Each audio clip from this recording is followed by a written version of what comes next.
Welcome to the Highly Sensitive Podcast.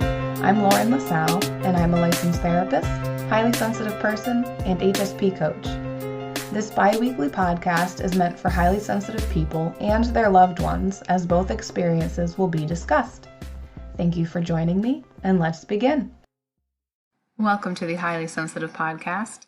As I sit here recording this, it's Friday, and my next episode is supposed to be out tomorrow at 6 a.m., and I've had this in the back of my mind for the past 2 weeks, not having any idea what I was going to make this episode about, and not having the time to do it.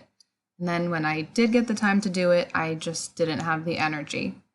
And some of you may know that I recently came back from maternity leave, and my daughter was born at the end of July. And before maternity leave, I made sure that I had episodes pre-recorded and ready to go so I didn't have to worry about getting all of them done while on maternity leave. Now that I'm back to recording as I go, I've found that it's very difficult as a new mother to a baby to get anything done, which I hadn't really thought about before I was in this place. And I'm sure those of you who are parents, especially if you're highly sensitive, can relate to this and how difficult it is to get back some of the things that you need to function well, like getting enough sleep, time to yourself, time for self-care activities. So as I was saying, I had no idea what this episode would be about, and I started to feel pressure as this week went on to get it done without knowing when I'd have the time or energy to figure out what I wanted it to be about, plan it out, and record it. And then yesterday, as I was frantically trying to get a mediocre episode recorded while my baby slept on my lap, I realized that I needed to reframe my thoughts about this and give myself a break. And that's what I decided to make this episode about. So while I have a few minutes to myself, here are 4 tips to stop being so hard on yourself. 1. Take a look at the language that you're using to talk to yourself, and be especially aware of if you're using the words should and need. I think using these words can sometimes get us or keep us stuck in a way of thinking. So for example, my thoughts about potentially not having a podcast episode this week often sounded like I should be planning out my episode right now, and I need to have this episode done in time for it to come out at 6 a.m. on Saturday. I was having these thoughts because I've been putting out episodes at the same time on the same day every other week since I started this podcast in April, but the reality is that it's okay if something comes up and I'm not able to have an episode come out. I was putting a lot of pressure on myself for something that in the long run doesn't really matter and won't make much of an impact on anybody. I've had podcasts that I listen to skip a week, and while I do miss having an episode to listen to, it doesn't really bother me, and I'm guessing that there would be a similar response from my audience.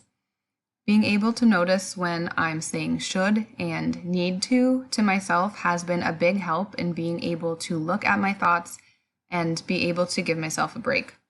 Number 2, if you're feeling stressed out, anxious, or pressured, sometimes it can be helpful to do something active like going for a walk and getting that anxious, stressed energy out. And that can help clear your head and help you look at things from a different perspective. Number 3, acknowledge what you're going through and validate your feelings. Acknowledge that you're feeling stressed out or frustrated or however you're feeling about the situation, and then take a minute to decide that you're going to be gentle with yourself.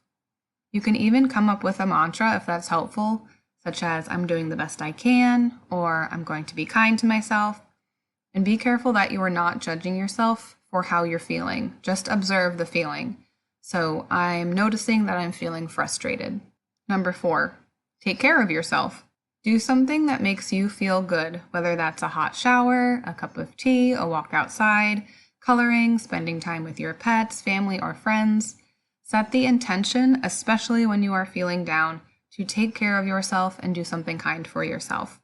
I'm sure there are more tips that I could give you for this type of situation, but this is really all the time I have right now.